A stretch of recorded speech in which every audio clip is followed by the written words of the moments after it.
Hey guys, Brett Alegre-Wood from Gladfish Property Search, think Gladfish. Okay, so in this thing, what I want to really talk you through was not give you any specifics about how I'm actually going about the overcoming the accountancy thing, but just give you some food for thought, because there's a lot of stuff out right now saying, oh, it's terrible, it's going to be the end of, 39% of people are going to sell up and all this doom and gloom. And for me, personally, I think it's absolute rubbish, okay? I think when you sit down, you look at the facts and you actually speak to professionals, you'll very quickly see that, yes, it's a pain in the ass, and I'm not denying that, and I think the politicians need to all be, hung, drawn and quartered, but the reality is it is manageable, and it's not something that's going to mean the end of buy-to-let. That's absolute rubbish, and that's, people who want to invest in shares and gold and all those sort of things are trying to jump on and make it less appealing. It's not, okay? So what are we looking at? And this is what I'd say to you if you've got a good accountant. If you haven't got a good accountant, get one or call the team and we can actually refer you to one, okay? Professionals who know what they're doing, and that's really the key here, okay?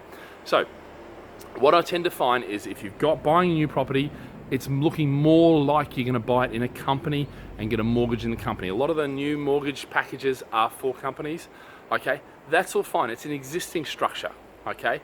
So for a large part, that's not going to change too much, all right? Yes, interest rates are a little bit high, but you know what? They're going to go that way anyway because of the mortgage market review and the changes that caused. The other side is the existing stuff, because the last thing you want to do is go, oh, I need to put my stuff into a company, all right? Because if you put it into a company, you've potentially got capital gains tax, you've potentially got income tax, you've potentially got all these different sort of things, stamp duty that you need to pay to move it across. Now, I'm not saying you do, because it depends on structures and a whole range of different things. Speak to a professional.